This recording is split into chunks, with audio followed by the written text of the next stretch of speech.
this. तो हमने chicken biryani खाई, वो हाई होगी 360 370 रुपए की, फिर वो कहती घर छोड़ाओ। मैं यार 370 रुपए लगे हैं, मैं वसूलता करूँगा। Can I say something that's going to annoy a lot of women? You know, if your takeaway from this entire thing has been that men are trash, then you've completely missed the point. Because yes, the world contains a lot of people who are selfish, manipulative, entitled, they'll be dishonest, and sometimes even dangerous. And yes, we should absolutely hold them accountable and maybe balls off. That's what is required.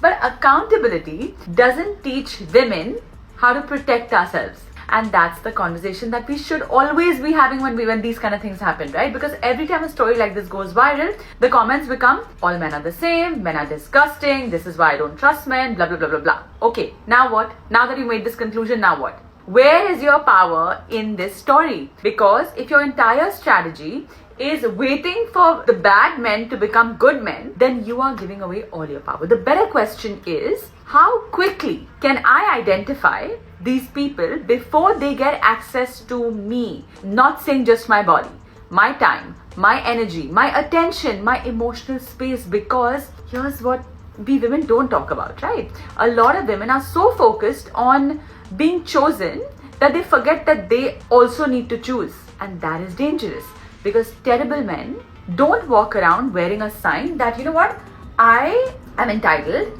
and I see you as a transaction. No man is carrying that board, right?